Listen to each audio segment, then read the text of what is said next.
Hello and welcome to the Franchise Tag Betting Show, proudly sponsored by 888 Sports, the official betting partner of the NFL in the UK and Ireland. Check out 888sports.com. They have all of your latest needs for the playoffs and the Super Bowl.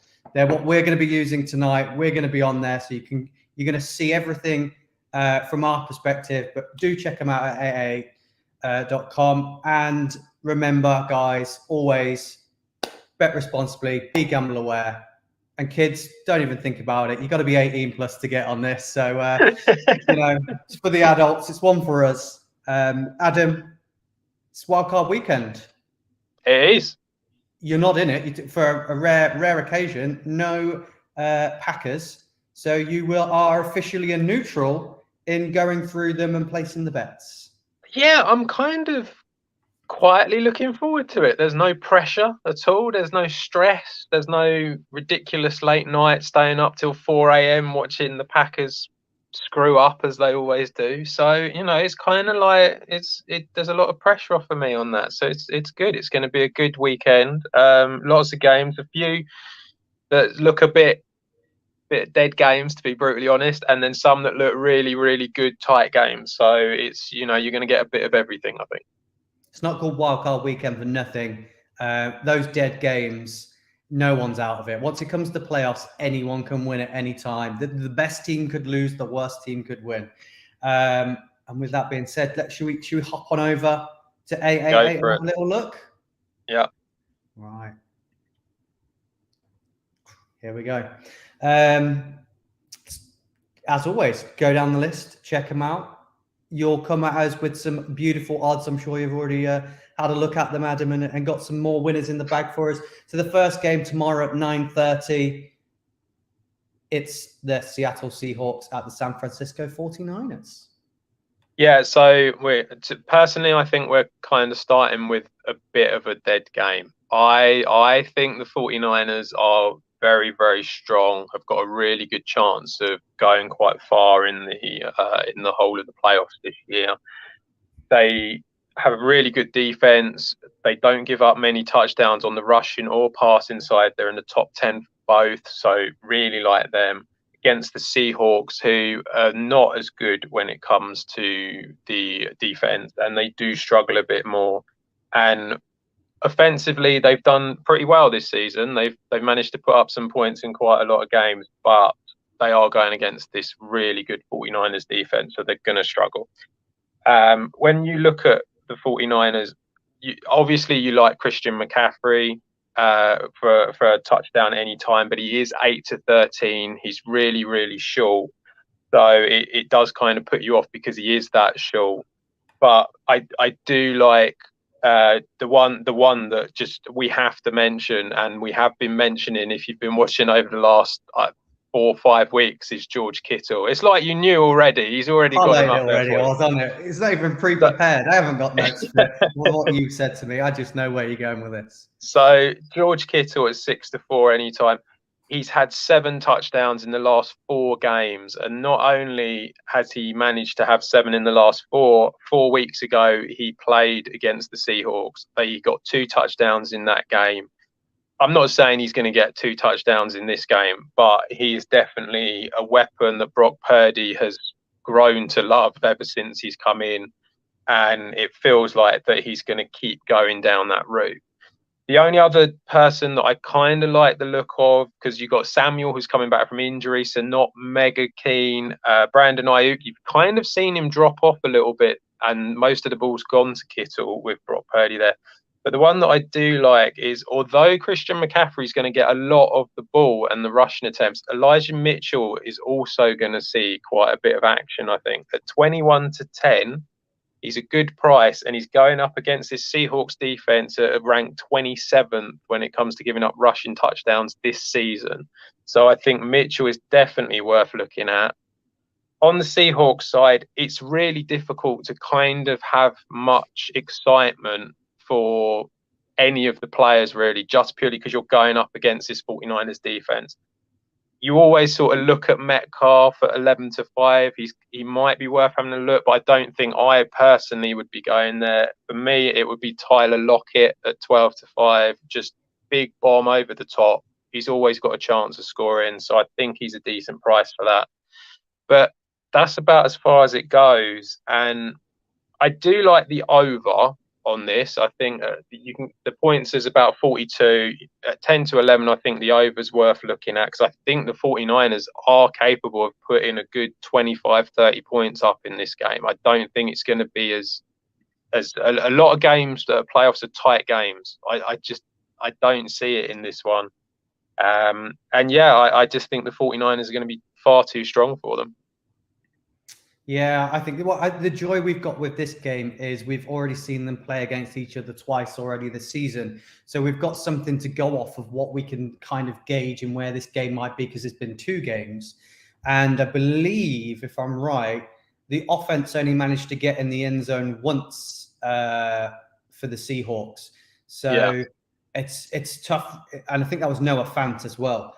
So it is really tough to analyze and say, last time Metcalf went out there, he stormed them and was great. He can do a repeat of that. So I think you're right in that saying. I think gauging from those 2 games, we've saw the Seahawks have some success against lots of teams this year, but not the 49ers. So I think there's going to be a lot more of the same. Brock Purdy's looked fantastic in leading that from the quarterback. Looks like he's happy to throw, as you've said. George Kittle for me, again, I don't care what odds this is. If the odds are in my favor, I'm on it. As long as if they aren't, sort of McCaffrey odds, 8 to 13, I'm all over George Kittle. Looking down it again, I do agree. I think that for me, that's your sure, definite one. Go on. Yeah, what you were about to say something. Yeah, one other thing. If you can go up to the match combos on the site, the one thing that I did like the look of is that I think it was at 13 to 5 or around that sort of price. Yeah, so you've got George Kittle to get 50 plus yards and also to have more than one pass. I think that he's gonna get targeted. So I think that that's worth looking at. And then rather than taking the 8 to 13 on Christian McCaffrey to get a touchdown, you've now got a 13 to 5 bet, because I feel 50 yards and 2 passes for Kittle is a near certainty in this game. So I suppose when you're looking now at wild card games, your betting's got to be slightly different, hasn't it? You're not looking at those accumulators for a 6 o'clock kickoff with multiple teams and whacking in a load of touchdown scorers anytime. There is a lot more value in your combos and your bet builders and things like that. So would you say this is the area to look at for the wild card, and this is where your money should be? I think if you feel that the only sort of touchdown scorers that you can get to are the sort of 8 to 13 shots, you feel really confident that CMC is going to get in, but the rest not so much, this is your way of making it a bet that's actually got some value to it. So I think that's where the match combos come in, and it is something a little bit better. It can get a bit complicated and you need multiple things, and obviously as the odds get bigger, there's less chance of them happening. But if it was for me, I would rather be backing that at 13 to 5 than 8 to 13 for CMC to get in, because I just feel that Kittle is going to get them other things come up for it. Yeah, I'm just scrolling down to see what you've got. Similar kind of bet to what you've just mentioned. Bit more on McCaffrey here, but McCaffrey to score a touchdown, McCaffrey to have 80 plus rushing yards, and George Kittle to receive 50 plus yards. So we're in that ballpark again, but 53 to 10, the odds are a lot more. So yeah, there's definitely something to be had in these, and the joy of those, they're already built for you, which is quite nice. I know I tend to sit there scrolling through the bet builders and putting my own little things in. So they're wonderful little bits to have there. Really good that AAA provide that for you guys and us to pick them out for you. So yeah, I think we're both in agreement. San Francisco 49ers to win this game. Yeah, I just think they're going to be too strong for this one. So up next, onto the late game, 1:15. It's the Los Angeles Chargers at the Jacksonville Jaguars. Yeah, so this is a game I think it's going to be quite a close game. If you look at the sort of the handicap, it's about, is it +2.5? I think it is for the Jags in this game. So, Chargers are 2.5 point favourites. I quite like the Jags for this game. I don't know. Everything tells me I should like the Chargers, but there's just this thing that makes you feel like that we've been saying, or you've been saying it for a long time now. They do choke a little bit, and they have done quite a few years in a row. And I can see it happening again against this sort of Jags team that they just look solid. They're improving, and so I think that's why personally I like the look of the Jags. Both defenses are pretty mid-table. They have been all season. They're on both sides of the ball. They're all right, but they're not too bad. I like Travis Etienne in this game. I think you can run on the Chargers. It's something that we've kind of been saying for years now. But 5 to 6, he is quite short. But I do like Etienne. And also, I like Ingram at 15 to 8. I think that he's shown this year that he's a decent receiving option. Obviously, Christian Kirk, Zay Jones are all options as well, but Ingram is just that slightly bigger price and one that I think is got a chance of getting in, especially against a Chargers defense that does struggle a little bit against the tight end. On the other side of the ball, the one that I really like for this game is Keenan Allen. I think at 5 to 4, he's a really good price. He kind of a little bit like George Kittle in a way, where they've both sort of come back from injuries and missed time and stuff like that, but have been really relevant.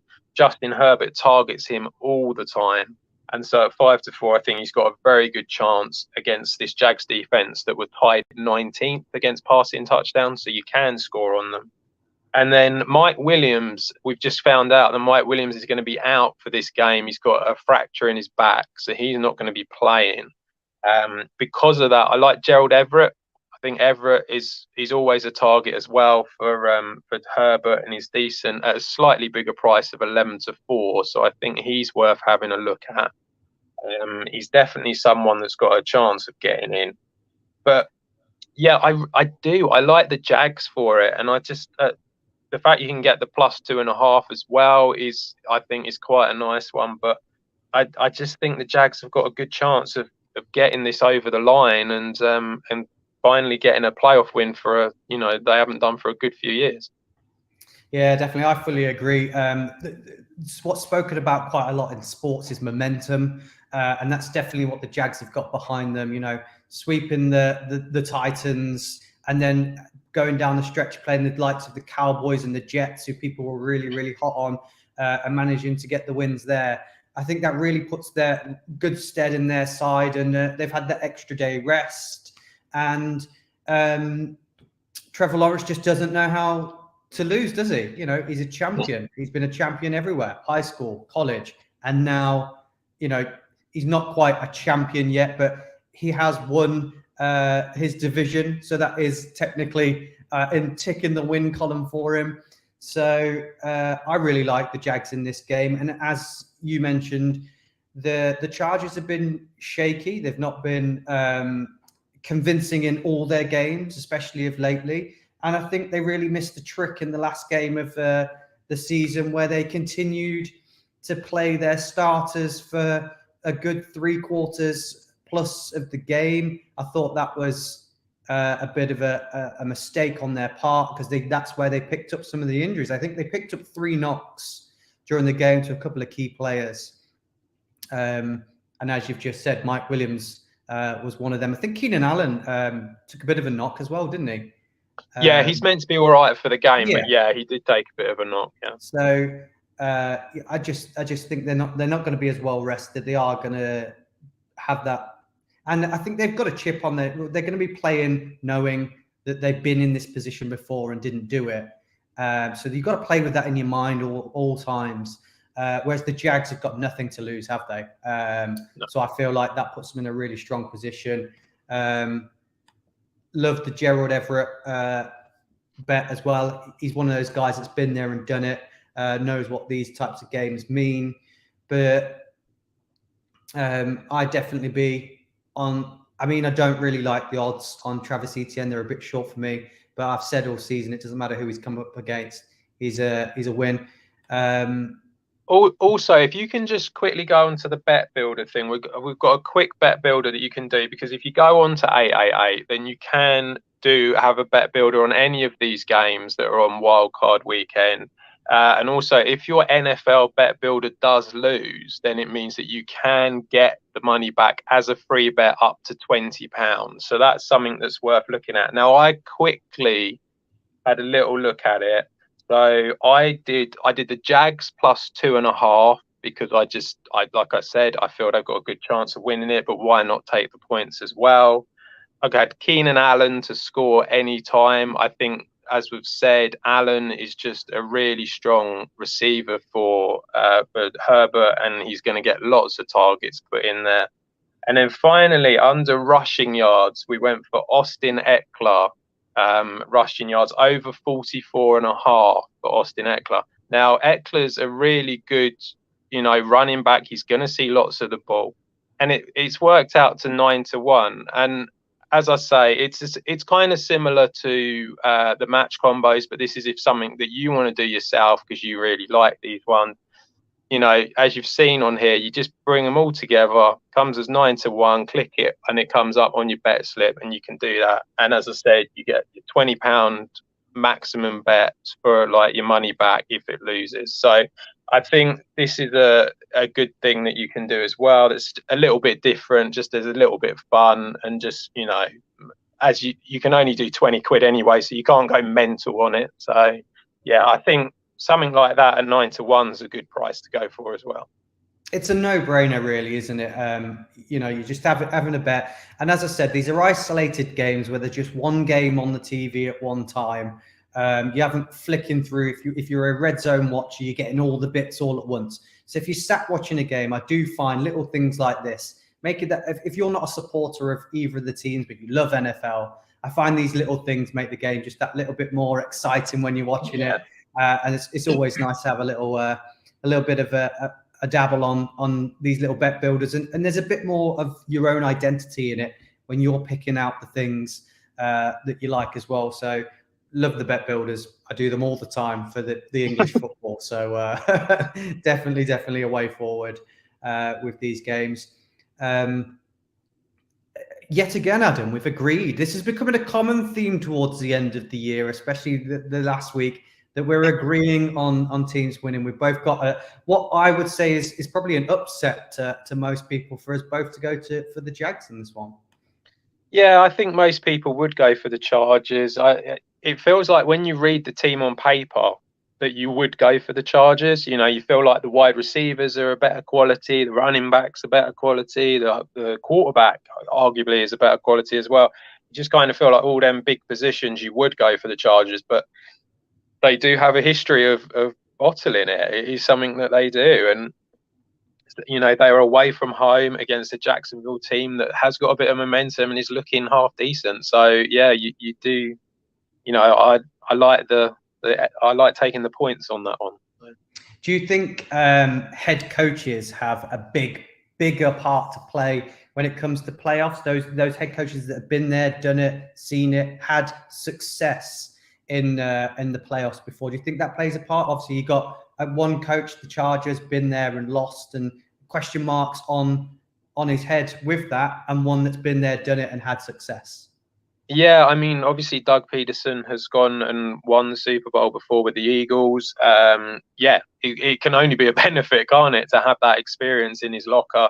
Brandon Staley, there's been a lot of times that people have gone, should you always be going for it on fourth down? Should you, and should you be doing this? Should you be doing that?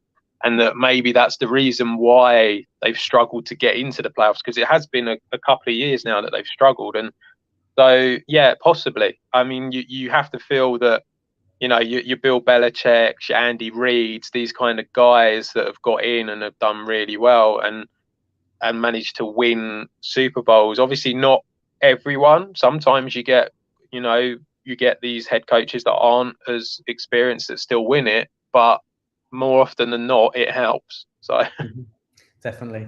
On to the next game, the 6 o'clock fixture on the Sunday. It's an interesting one. It's the Miami Dolphins, Tualess Miami Dolphins, I believe, against the Buffalo Bills. Yeah, so Tua-less and Teddy Bridgewater-less is they basically come out and announced today that Skylar Thompson is going to have the start. I can't get. I don't think you want to get too complicated with this. I think it's very, to be honest, quite simple. I think the Bills are going to win this relatively easily. The Dolphins struggled against the Jets in the last game without playing Skylar Thompson. It's difficult to get too excited about any of the Miami players. I will always come out and say to you, Tyreek Hill, because of the price. He's 7-4. It's such a big price for Tyreek Hill. You never know what you're going to get. He's one of these players who can do the jet sweeps, can do the end arounds, and do well. And so I really like the price of Tyreek Hill for this. But there is a reason that price is what that price is. And it's just that the Miami offense has just not got anything. And it's going up against a Bills defense that is solid and incredibly strong. They're going to be tough to beat. They've got so much motivation on their side with everything to do with what's happened with Damar Hamlin. It's going to keep them going all the way through this, I think. And it's going to be tough for anyone to beat them on the AFC side because of it. So there's not a lot for the Dolphins for me. On the Bills side, there's a couple of options. I mean, your Josh Allen, your Stephon Diggs, they're very short. It is difficult to kind of get too excited about them. I'm not a massive fan of Devin Singletary. I don't really like him too much. But I do like James Cook. I think at the price, I think Cook could be worth having a look at. I think he's going to get more involved. And it feels like as the season has gone on, he's got more involved. So I think Cook is definitely one to look at a decent price. And then finally, Dawson Knox, who I just think he's a big red zone target for Josh Allen. It feels like as the season's gone on, he's got more involved as well. You're going up against a Dolphins defense who were 26th against passing touchdowns. So I really like Knox in this one. Is he 2-1? I think he is Knox. So I think, yeah, he's a decent price to be going for. And I just think the Bills are going to win this. 13.5 is a lot of points to give away on the spread. So I'm not that keen on that, but I think they'll win it pretty comfortably. Yeah, I think it's going to be a comfortable win. Like you said, it's hard to get excited about the Dolphins when they haven't got their starter, they haven't got their backup. Yeah. We've seen again. This is we've seen this through the season. This isn't. We've got to the playoffs, and it's all maybe. We've already seen it a couple of games already this season with the backups, and it doesn't look the same. It isn't the same Miami that we saw at the start of the year when they were blowing teams out the water and looking like they could go all the way. I know a few people, and their defense has not been there for them when the times have been hard. And we've said that it was going to be the offense that beat teams in Miami, and we're now saying that that's dropped down a level. And the Bills, we've said all year, they can beat you on both sides. They can beat you in defense and in offense. So I think it's a comfortable win again for the Bills. Now, Adam, there's a lot to be said for the comment of the odds don't lie.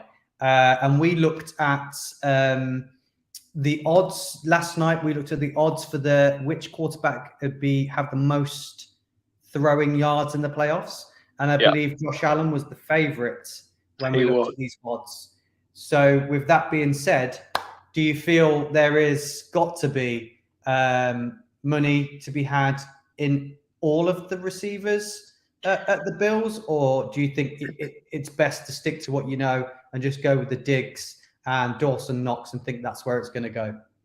I think there's probably going to be plenty of yards for Diggs in this game. I think Diggs could do well. Davis could do well. As we said, Knox. I think Cook as well in the receiving game. He's certainly someone that will put on a few yards as well. You've got McKenzie. There's someone who can come in, and also Cole Beasley's back. So, they've got lots of options. in this particular game, I do like Josh Allen to get quite a lot of yards in this game, because I just feel like that Dolphins defense, you can score over the top with them. So that is definitely something that you could go for. The problem is it's a little bit like Kansas City. You don't know which one's going to get it, and that's the problem. So because of that, I will always sort of veer towards the better value for the likes of Knox. For me, it just feels like it's more likely to happen. Gabe Davis could have a 60-yard bomb and get a touchdown easily. Could easily do it, but it just feels like he could easily not as well. It's like, how often have we seen him just disappear in games because the ball's gone to others? So that's the problem with that. Yeah, it's a nice looking bet just there. Josh Allen to throw 260 plus yards, Stephon Diggs to score a touchdown, and Bills to win the game 14-5. Yeah, so Josh Allen to get them yards is completely feasible. There's no reason why he couldn't do that. The Bills to win, again, completely feasible.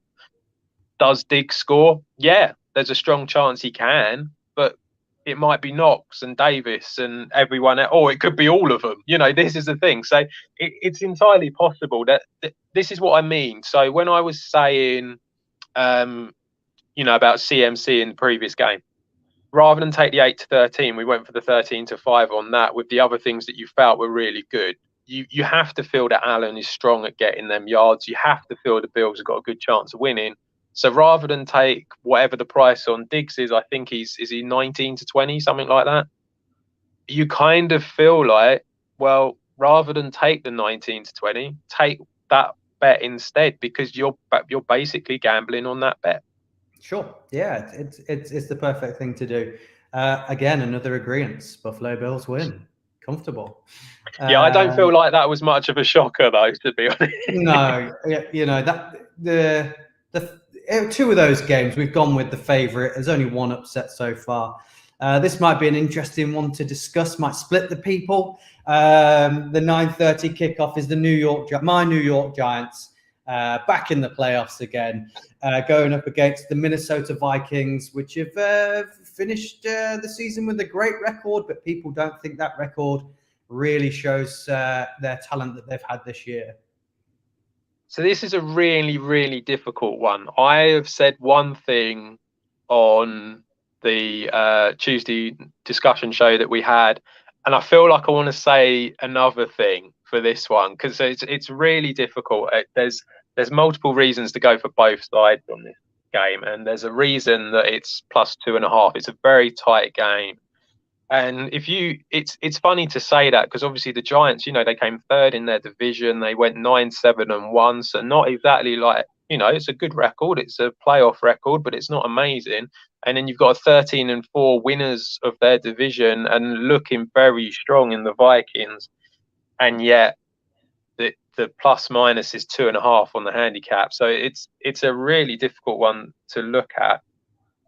On the Vikings side, obviously, you've got like your Justin Jeffersons and your Dalvin Cooks. But again, as we've said with the match combos, that's the way to go forward with them. There's plenty of them in there that you can get at bigger odds and better odds for them. The one that I really like the look of for this, and I've said it a few times this season now, and he's a favoured target for Kirk Cousins, and he's a bit of a safety blanket, as a lot of these tight ends are. TJ Hawkinson at 7-4 or 8-5, I think he might be now. You can get these prices for TJ Hawkinson, and he's good. He is someone who's going to get 8-9 targets easily from them. There's a strong chance that one of them's going to end up in the end zone. There really is, and so I think that Hawkinson is definitely worth looking at. As I said, with Cook and Jefferson, I think it's combo bets to look at to get slightly better odds. The Giants are 20th against rushing touchdowns this season, so that is a weakness, especially with Cook, so you could go down that route.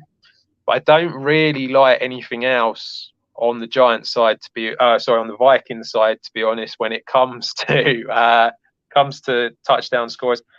The Giants, again, I really like Saquon Barkley. You can run on this Vikings defense, a tied 23rd against rushing touchdowns this season, so you can go with Barkley. he is short at 3-4, but again, you can probably find a match combo you can go for.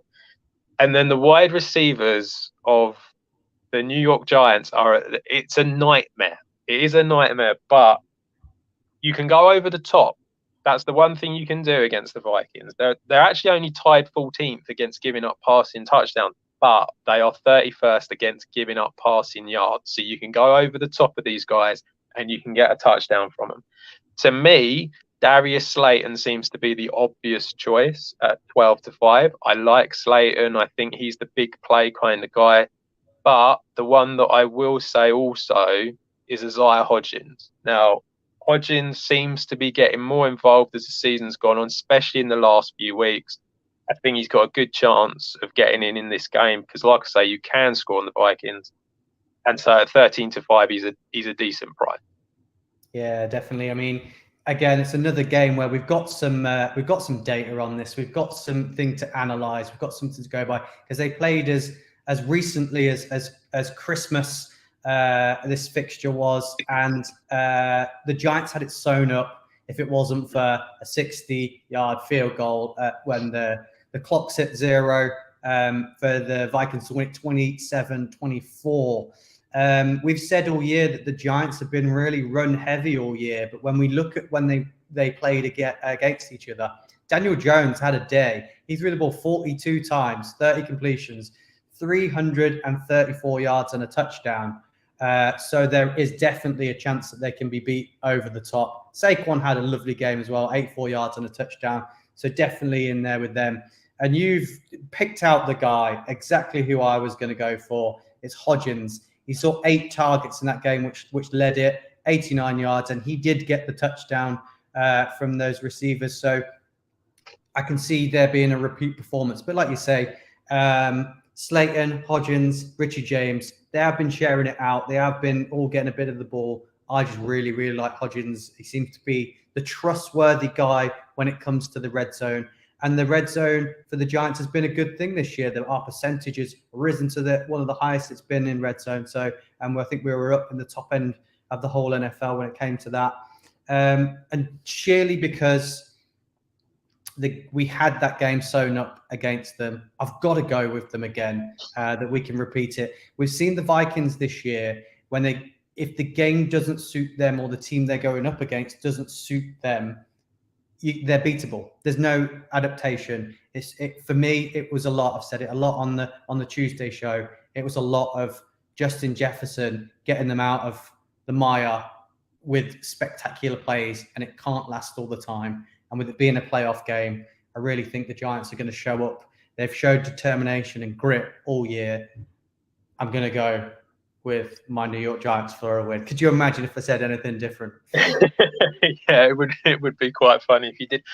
I have to say, so initially this week I sort of thought about it, and you sort of go, the Vikings are at home. You know, they're the more explosive offense you feel at times, especially with like players like Jefferson and Hockenson and stuff like that.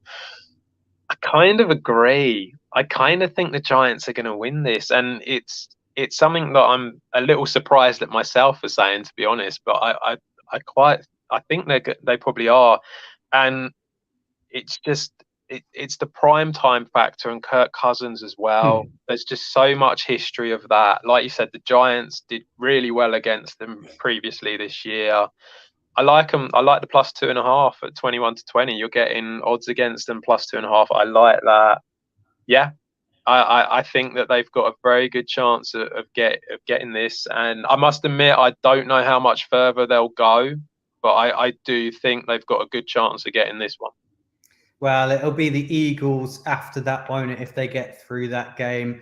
We saw what happened when the Giants met the Eagles earlier in the year, and I'd rather not talk about it. So yes, it might be one and done. Onto the late game on the Sunday, the 1:15 game. It's the Baltimore Ravens, Lamar Jacksonless, going up against the Cincinnati Bengals, trying to build on what they did last year. Yeah, I feel this is probably going to be a bit more one-sided than what I think a lot of people think it will be. Lamar Jackson's officially out.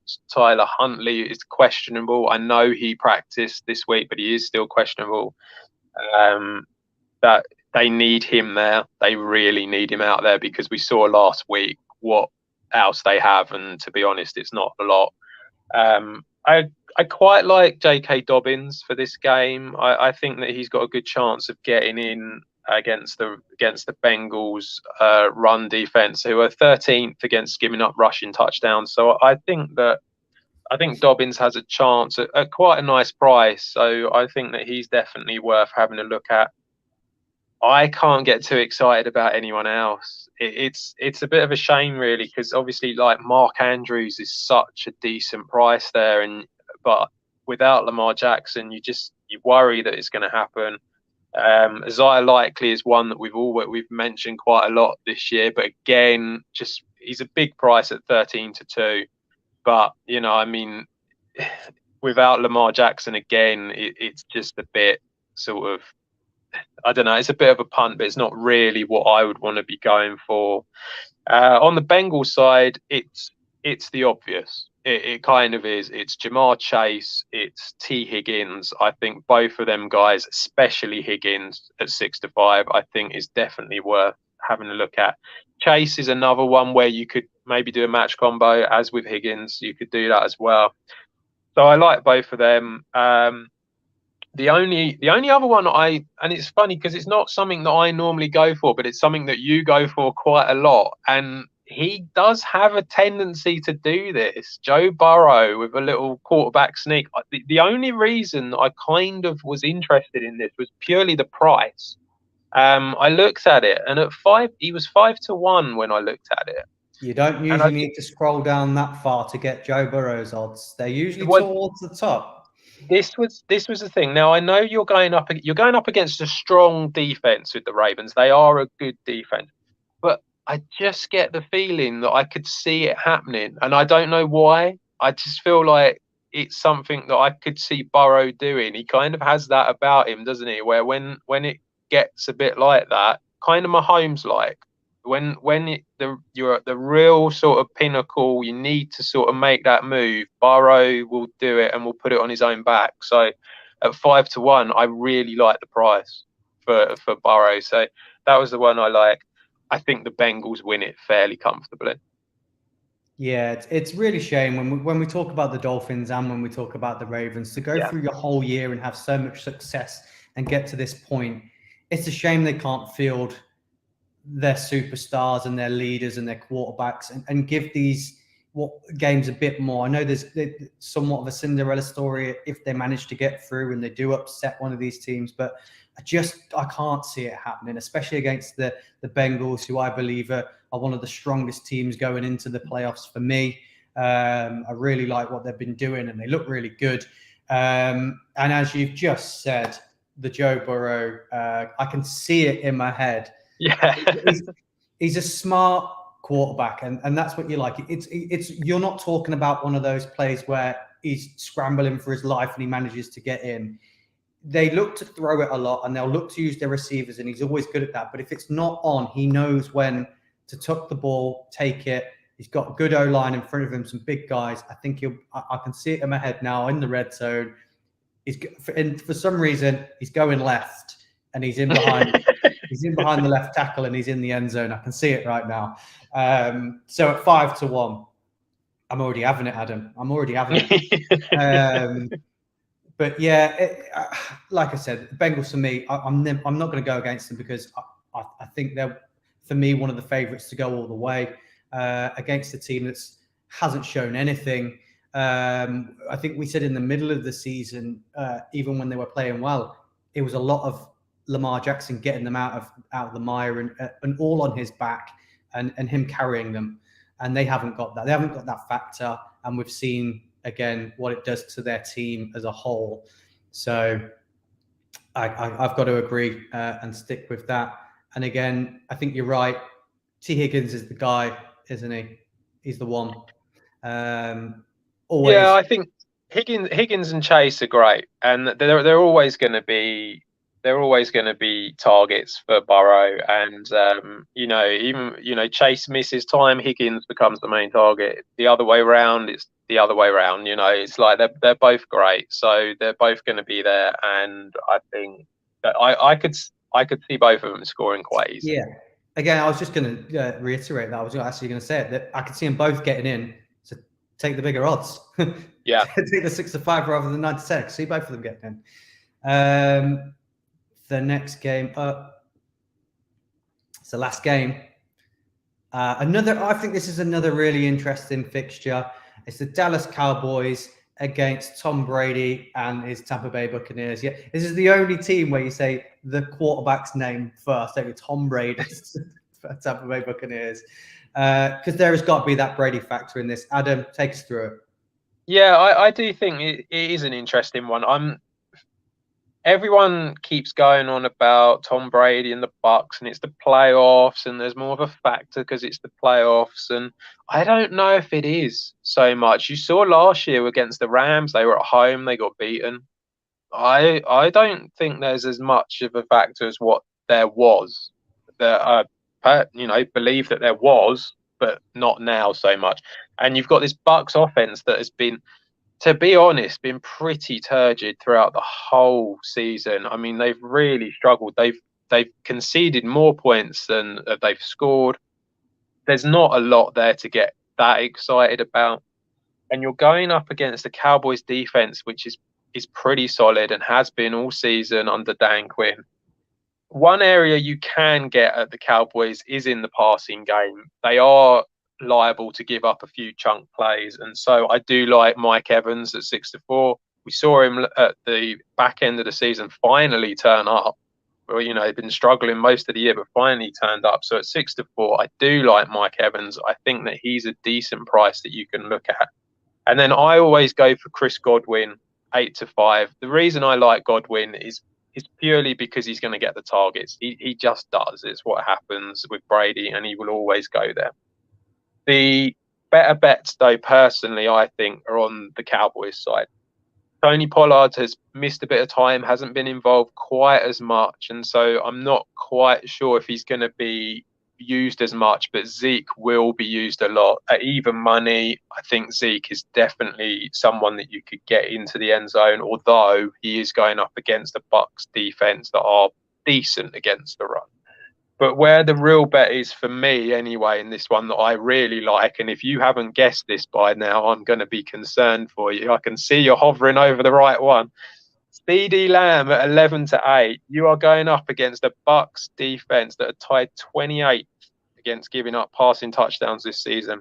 You can go over the top of them. They are not as good as what they were when they won the Super Bowl a few years ago. And CeeDee Lamb at 11-8 is a great bet. Another one I do also like is Dalton Schultz.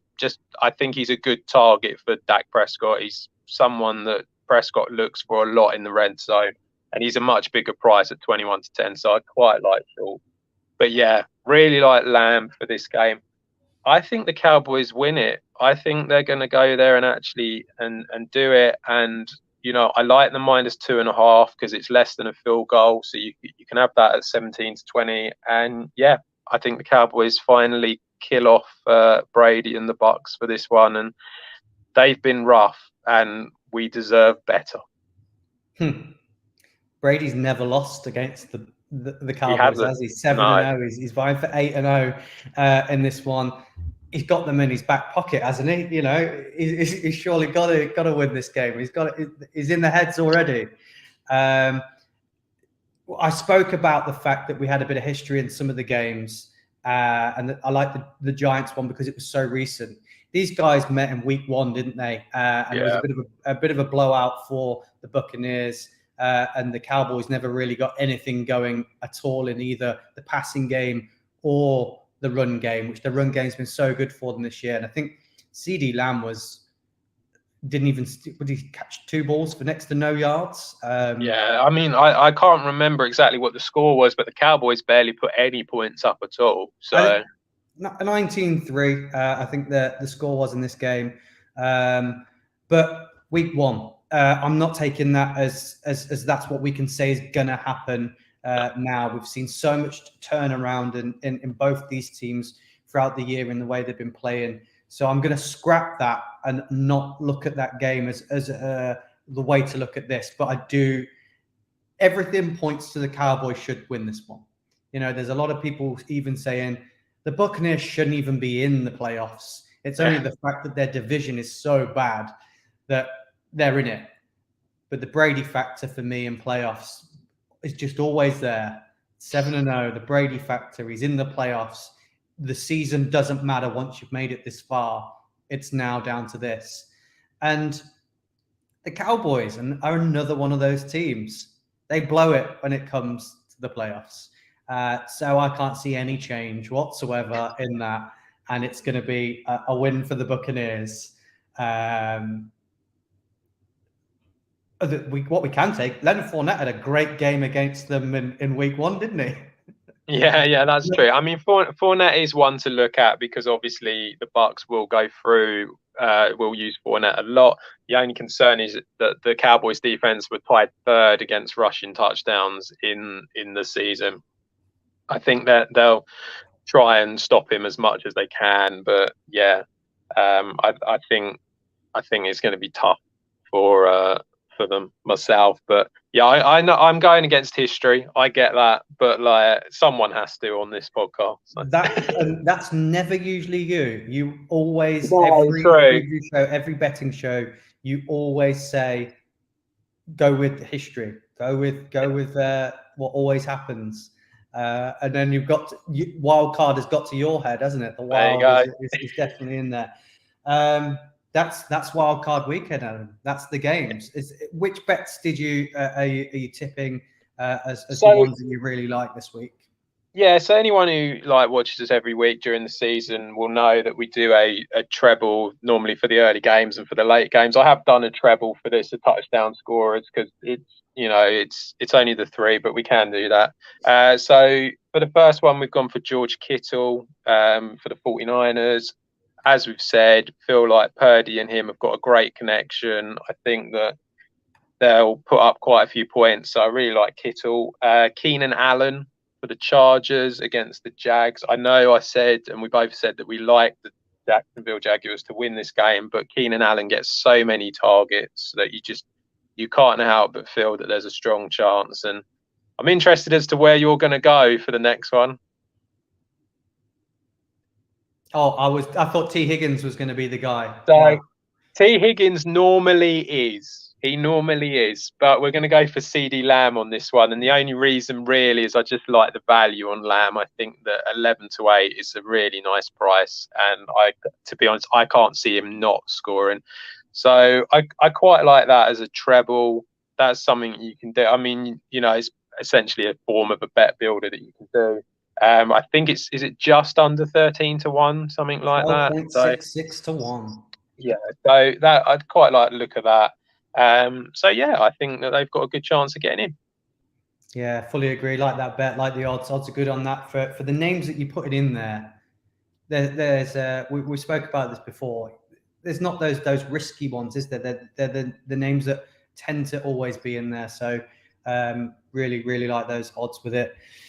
Well, that's wildcard weekend. That's all the games. That's your bet. Going to get us some more money in our back pockets. Play around with those bet builders. As we've said, the offer that 888 have got on with the bet builders, losing, getting your stake back in free bets. It's a no-brainer, really. So take advantage of it while you can. Also, Adam, it's drawing close to the end of the season, but that's not it for us. We've got so much going on through the franchise tag. So make sure you check out our website at the minute. We've got some great writers writing us some articles. There's some really good stuff out there of what the teams can do in the future. So they're a really, really good read. There's one out at the moment, I think, about the Giants. I gave it a good read earlier, and it's a fantastic read. Also, Gareth, who's one of the guys who co-hosts with us, he's really passionate about the XFL and he loves it. And he's got his very own show, the XFL show. He's had some absolutely amazing guests on. So if you head over to any of our social media channels, our website at thefranchisetag.co.uk, or onto YouTube, or any way you watch your videos. He's got a really good video out at the moment with the first round pick, Abraham Smith. It's a great watch. And if you want to learn more about these guys, he's got some great stories and stuff like that. So yeah, head on over, check us out, franchisetag.co.uk. There's some really, really good stuff on there. Adam, have you checked out any of his stuff yet? I haven't actually looked at much of the XFL stuff at the moment because I've been so busy doing all of this stuff. But I did have a look at some of the articles. I know there was a betting article that has just gone out that was about wildcard weekend. There was some almost like some spoilers, kind of like patterns that you see, and that's going to help you with your bets and things like that. So probably should have listened more to it, to be honest. But yeah, so there's some good stuff on there, and hopefully we'll keep that coming more, especially during the off season. You know, you've got free agency and the draft, so there's going to be lots of stuff about that as well. Yeah, I feel like I'm probably going to get way too excited and probably try and ask if I can put more college stuff out there before the draft. So keep your eyes peeled on that one. Adam, you don't need to check out the cheat sheets for playoff gambling. You are our cheat sheet. That's true. You're our very That's own true. pro for the gambling. It's been fantastic for you this year. But as always, guys, be sensible. You know, gamble aware, please. Don't bet more than what you can afford, and keep the enjoyment in it as well. You know, that's what it's about, adding a little bit of excitement to your weekends. Best of luck if your team is in wild card weekend. Don't make that so hard for me to say. And we will be back next week with the usual shows. Fantasy's not gone anywhere. That'll still be back. Tuesday discussion show, back again, going through the odds and betting with 888. But till then, thank you.